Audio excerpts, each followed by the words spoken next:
Hello, everyone. I'm Colleen Vanderzyden, and this is Creating an Inspired Life. Thank you so much for watching and listening. I am a medium, and as a medium, I connect in with our loved ones on the other side. And I'm also a certified life coach. And life coaching is one of my most favorite things ever to do because I love to help people look at their problems from a different perspective and change how they're experiencing life so they can actually be happier. Today's coaching tip is all about how when we have a little problem and our head goes crazy and creates a bigger problem. Now, this idea came about from something a teacher said to me a few months ago in a mediumship workshop. And what he said was, you have to be true to your experience. And he was obviously in a mediumship workshop talking about working as a medium. And he was saying that we get impressions as mediums. We might sense something. We might feel things. We might hear words. We might see spirit. We might experience emotions. And by saying be true to your experience, he was talking about paying attention and being aware of what we're experiencing. As a medium, we get a lot of information at once. So it's a big download and our brain tries to figure it out. So when the brain is figuring it out, what might happen is we might dismiss information. We might think something's not important, so we just don't pay attention to it. We might not notice something. And his point was that if we pay attention to everything we're experiencing will get the whole picture. Now, being me, I wanted to know if this phrase would work for real life. Be true to your experience. I started to wonder if I was missing anything in my life because I wasn't being true to the experience. I wanted to know if I was paying attention to everything that was coming through to me. And this is in my normal life, not as a medium. I wanted to know if my beliefs were true. I wanted to know all these things.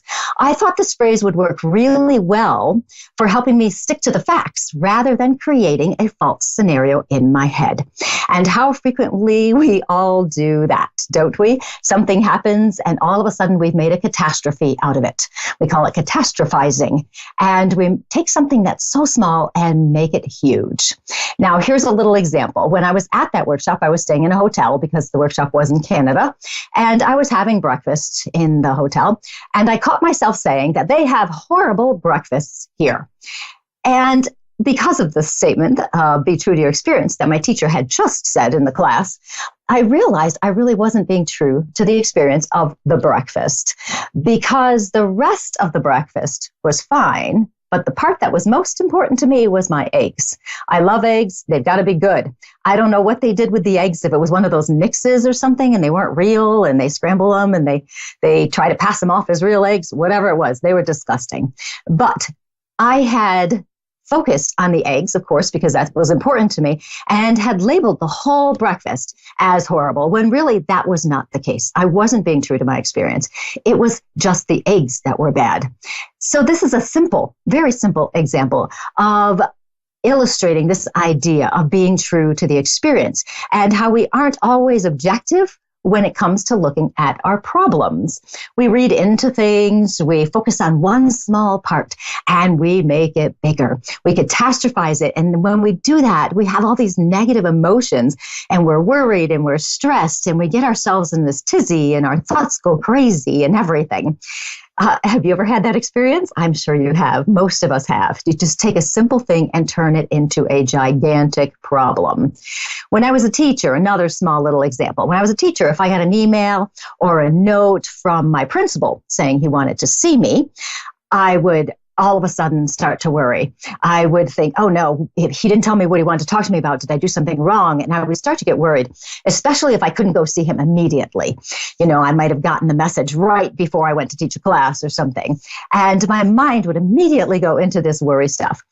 I was catastrophizing it and I wasn't sticking with the facts. I was just exaggerating it and thinking the worst, and my thoughts were running wild. When we do that, we're not being true to the experience.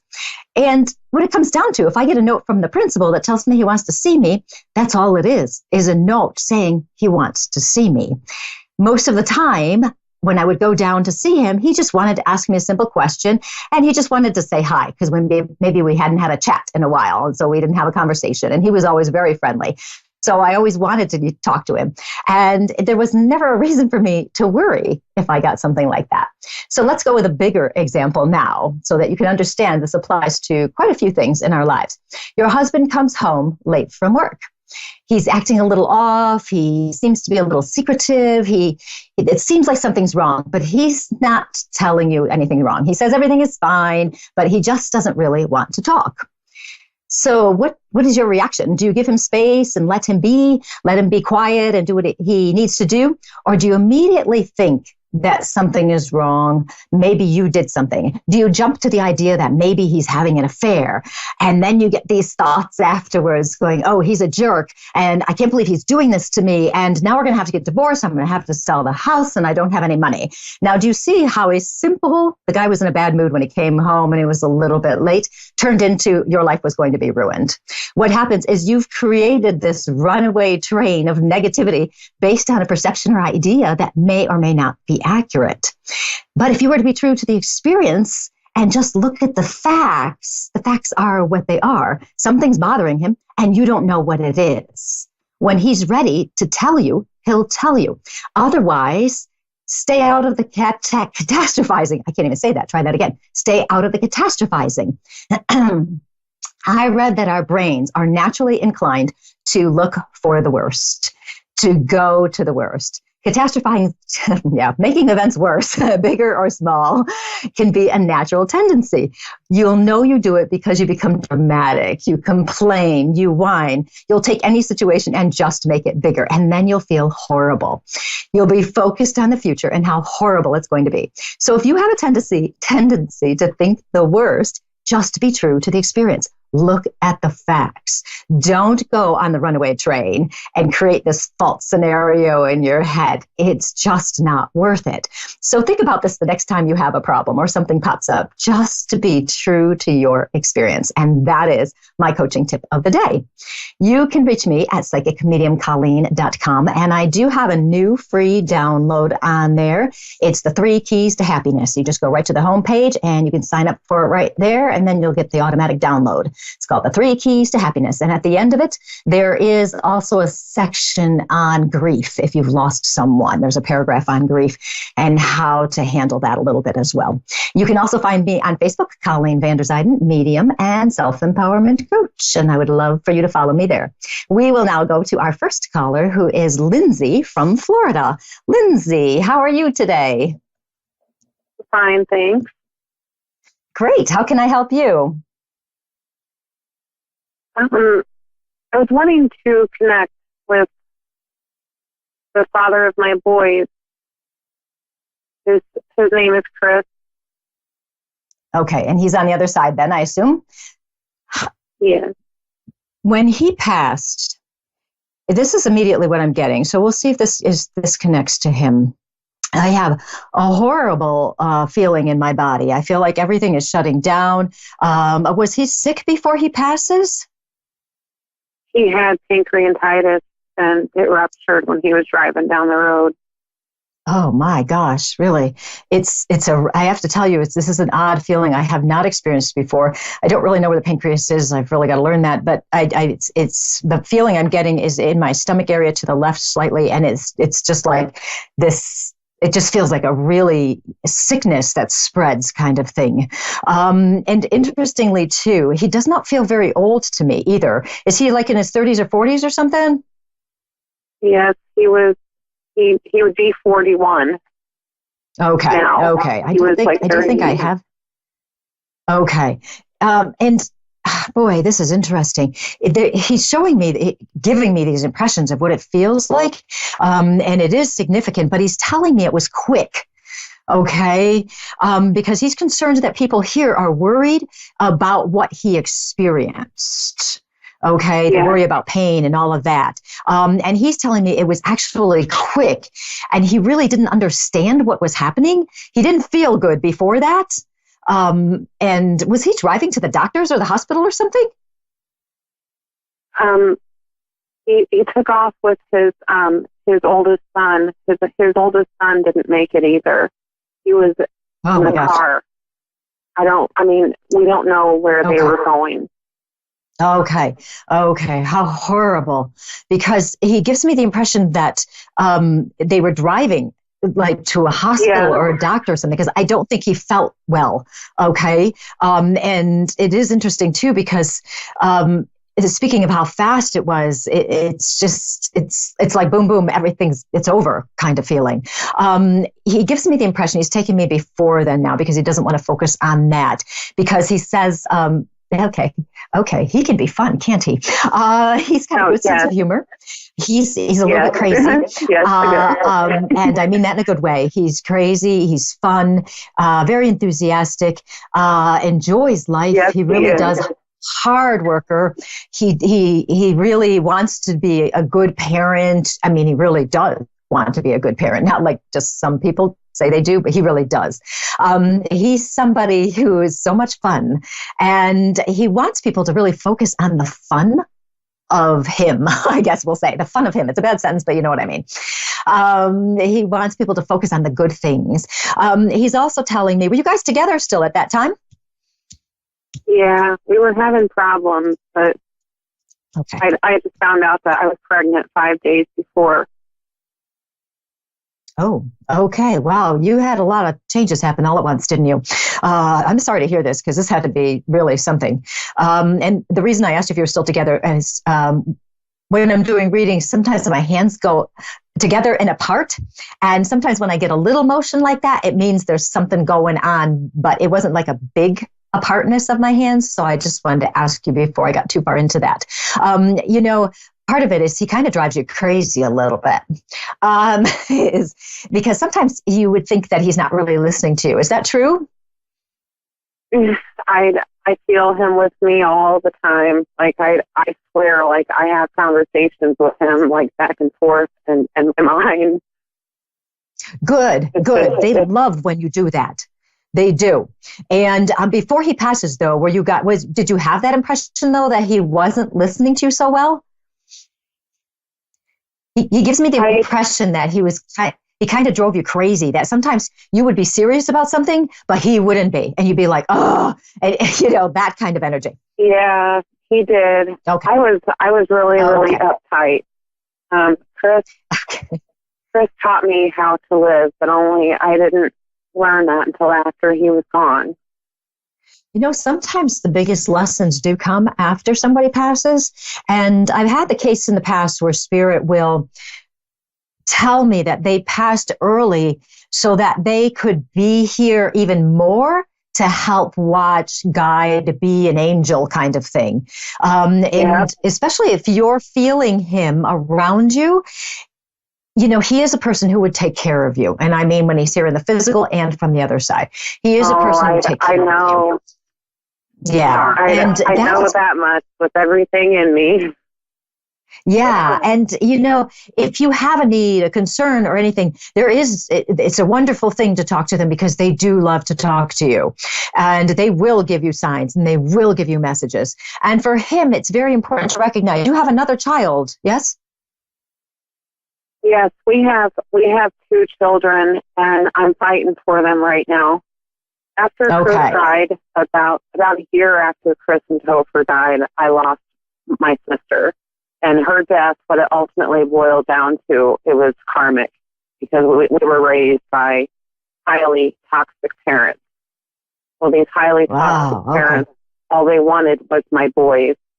And they took my boys before, because I plan on moving to Florida, and I wanted to come here first, check it out before I brought my boys down here, which that was the biggest mistake that I ever made, but it obviously needed to happen for my own soul's growth. I'm just trying to figure out where to go from here, because I miss my babies.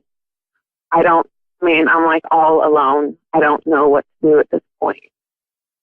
Okay. So that explains a lot, because all of a sudden I wanted to talk about your kids. So, because I felt there was another one there. The impression he's giving me is that you're a good mom. Okay.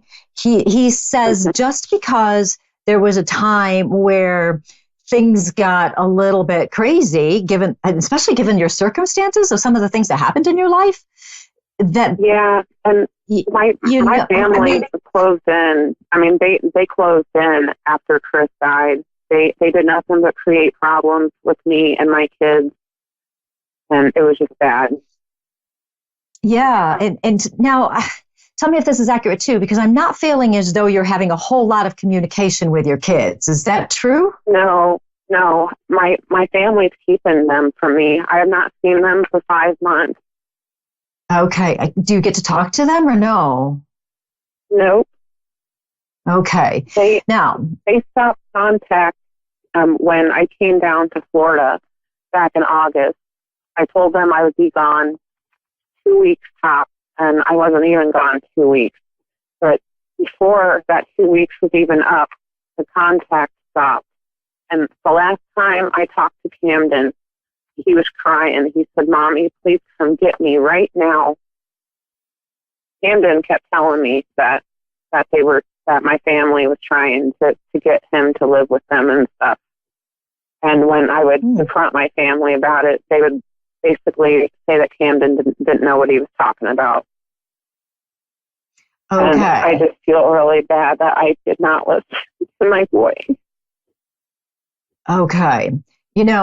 Let me just tell you that nothing is ever permanent. Okay. Nothing is permanent. Everything can be fixed and everything can change. He tells me that you're a good mom. Okay. Now, stepping out of medium mode for a minute and going into life coach mode for a minute. Have you gotten a lawyer yet? I don't have the money to get a lawyer, and that's what my dad told me. He told me that this was only happening because I was moving to Florida, and that I don't have a leg to stand on because I don't have the money to pay for a lawyer.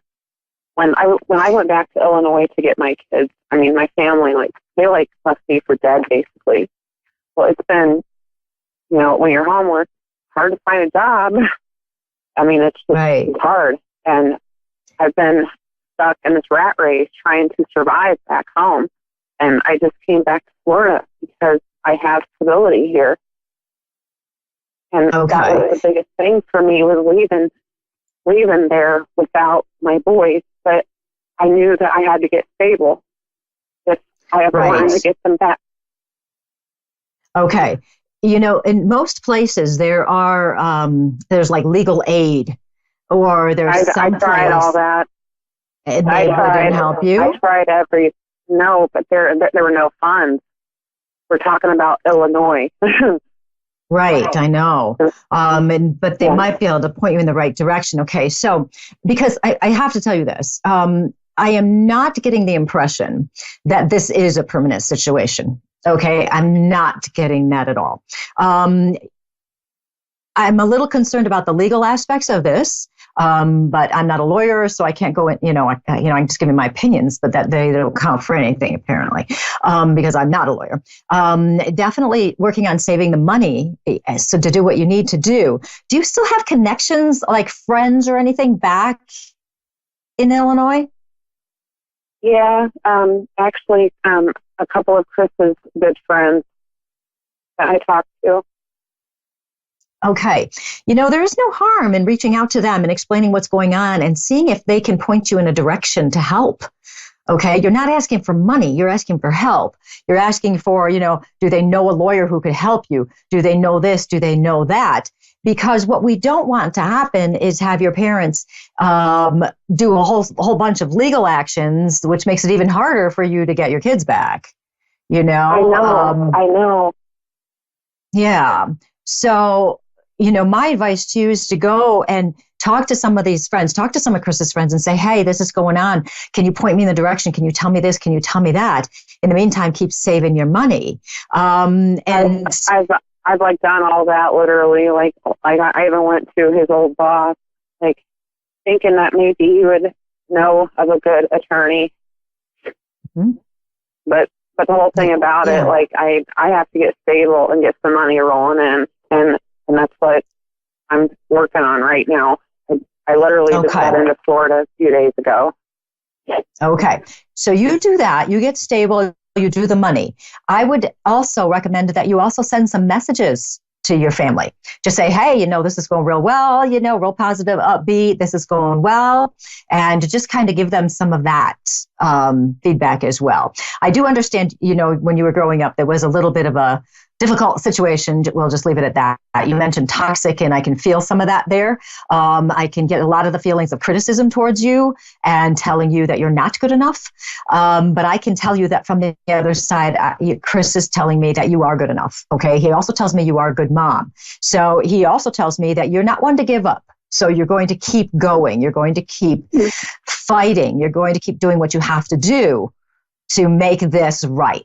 Okay. I do see you doing that. Strength. Say that again. He's been my strength. That does help. And he will keep doing that.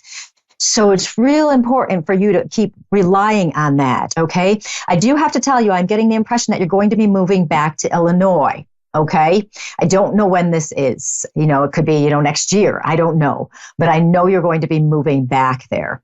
Okay. But you're not going to be moving back there without having something set up, and you're not going to be moving back there without having money. Okay. So just keep that in the back of your mind. I'm not telling you to do it. Just keep it in the back of your mind that I said it. Okay. It seems like that's going to be part of the game you're going to have to play in order to get your kids back.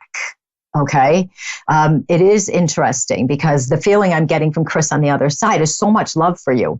He's so proud of you because he says you did learn some really good lessons and really tough lessons. You've learned it, and you're starting to recognize the power you have to create a neat life, a really fun life. I know it's difficult now, but you're starting to recognize that you have this power, and he doesn't want you to forget that you have the power to do this. You have the power to move into your strength and do whatever you have to do. Okay. So don't forget you have it. Even if you wake up those days. Yeah. Even if you wake up and you feel hopeless and you think to yourself, oh no, I don't know what to do.